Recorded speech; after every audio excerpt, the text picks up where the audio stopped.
I'm going to turn it over to Tayen and let you do your thing.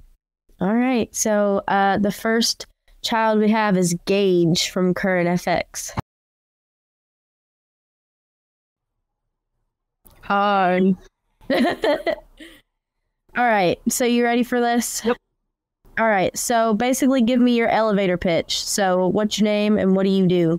My name's Gage. I own Currant FX. Oh God, there's a lot that I do. I'm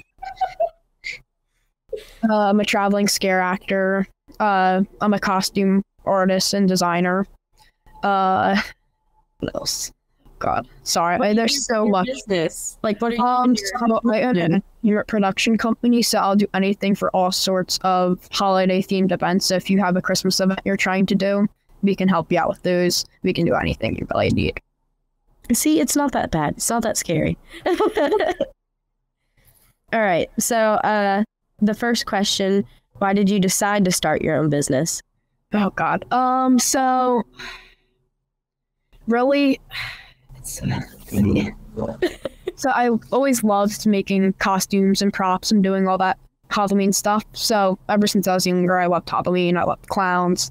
And then 5 years ago, maybe a little younger, when I was a little younger, I started to get into more of the Halloween stuff. And then just these past few years, we were like, oh God, it's getting way too big. You probably should start doing something.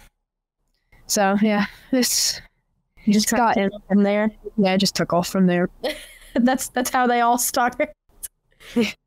So what has been some of your biggest learning experiences through going through all of this? Probably sourcing materials and then also being cost effective. So making it cheaper for the public instead of going to spend, say, $400-$600 on a costume. I mean, I have a giant warrior emperor costume that I post on Facebook. That was about $250. Which usually, if you are to buy that from somebody, it would be a little more pricier. Yeah. Hey, Gage, Keith wants to know, how old are you? I'm only 14. He's younger than And if you ever want to feel like a piece of crap, just like look at these kids out here doing stuff with their lives. Oh, geez. All right. So what would you say is the hardest part of being a young entrepreneur? Probably because I'm so young. I think everybody, because when I'm at trade shows, whatever, they go, this kid, he's not, it's just because of my age and how I'm so young, they think, okay, he's not really, he's probably not talented and he probably doesn't have the skill like other people that are twice as older than me. So and then those companies and whoever, they'll try to take advantage of me and I know how to work with that. So everybody, they're always, you can't do that. So it's more of like the prove you wrong type of aspect of it. And then especially being in the industry and just with my age. That's fair. I've been there. So what do you enjoy most about what you do? So I really like to travel act in my free time. So I'll go to all different haunted houses and I will act for them, guest act for them. And then just meeting, and it doesn't really matter. It could be a home haunt. It could be a professional haunt. I'll just try to help out whoever. That's fair. What's your favorite place that you went to and haunted so far? Probably Feel the Screams in Lancaster. So it's my main little area. So I have friends and stuff all over there. So I'll go out and act. All right. So who or what inspires you for your haunt and your business? So I have it all written down. I'm gonna say probably just meeting new people and then making new contacts and meeting new people throughout the industry, just because it's always good to have the contacts and if you're working on something or whatever. And then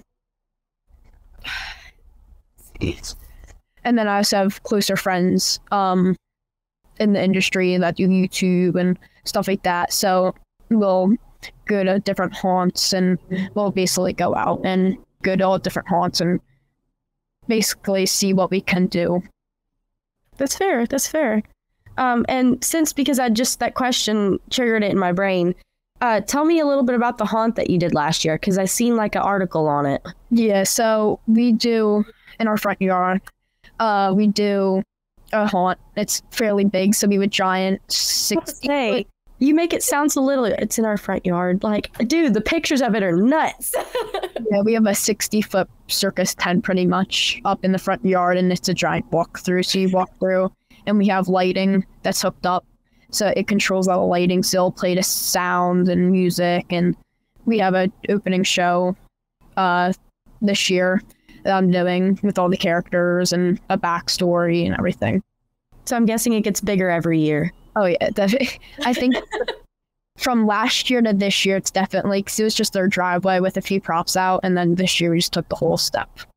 So I know normally, like haunted houses, they normally start planning like earlier in the year. Do you also have to do that? Because it's in your... I start definitely after Halloween.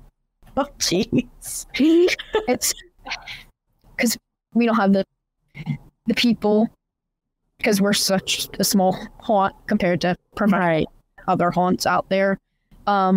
Probably more, the reason why I start so early is probably because it's to get people excited, because once you got that plan in and you're finished, you can start promoting it, and that gets people excited, and then we'll post it out the year and summer. Nice. Keith wants to know if there are any clowns in your show at your house. Well, that's actually the main bit of it. So, I mean, there's a circus tent involved, so I would only think... A circus tent can mean anything. Come on, it's 2023 now. We're not judging. We're just... All right. Being... So where did the idea for your business come from? So it actually came from my old character. So we used to have an old name, and I was playing around with that. And then these last few years, we kept on going from there. So we all tried different things and different ideas.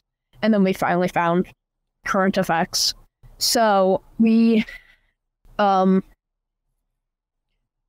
it's really just, so my entire family, we have, my grandmother's a trained artist, and then my uncle, he owns an entertainment production company too.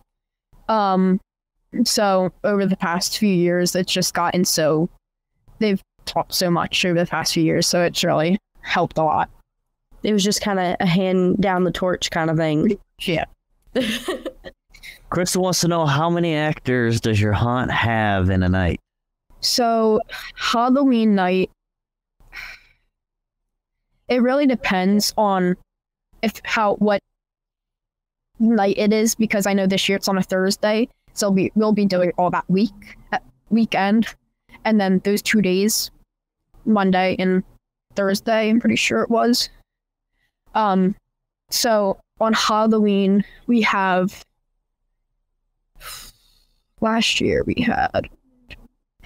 probably had 5 or 6, which, I mean, usually we don't have too many. We usually have props, because it's very theater-like. So you're walking through and there's sound effects, and it's more the props that come alive with all the lights and music, and we have air cannons and all that. Nice. Scav wants to know if you would ever consider renting out a building to do a haunt at. Probably not, no. I think I'm leaning more towards running a entertainment production company, obviously, instead of running a haunt, because I feel like with the haunt in the industry, it's so much, because first 4 years, 5 years, you're not making that much money. And then after those leads, you're making good amounts of money depending on the haunt and where it's located. So I probably would not. Molly Zombie wants to know, at what age did you start your haunt? I started doing Halloween stuff, I think, when I was 4 or 5. Andrew wants to know, what advice do you have for people that are your age, want to be a part of the industry as well? Probably just because how young they are, people think we're not being serious about what we're doing. I mean, in my mind, in this industry, the age doesn't matter so much. And I mean, that can go for anybody. That's just my thought. So I have lots of younger kids that follow me, and I have friends that own or plan on owning haunts or is haunting already and doing home haunts that are a little bit of a bigger scale than a normal home haunt per se. So it really depends on what it is. And Richard wants to know, where is your haunt located? So we are in New Jersey, so we're in a smaller part called Bordentown. If you look up this Carnival in Bordentown, it'll pop right up with all the info. You'll see articles, stuff like that. He's talking about his articles, Steve. He's like, oh, just Google it. I have articles for other reasons. That's neither here nor there. Continue. It's Junk Hunter's night, Steve. Yes, continue, Tayen. Please continue. So this is always the hardest question for me. So of course I'm going to ask you it. Where do you see your business in like 5 to 10 years? Hopefully by the time I'm ending high school, I won't have to go to college. And it will just take it from there. And then I really hope the business grows and I continue making contacts and getting the more exposure.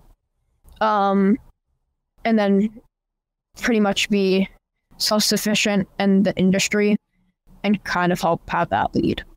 Right. All right. What are you currently working on other than the haunt? Because I know you're working on that. So all year long, I do costuming. Just recently, I had a buddy that I designed and built the costume for. He was one of the part of the costume contest at MHC. Mm-hmm. So I'll build. So usually you see there's a more adult costuming, so it's larger size. You can't find it for your younger kids.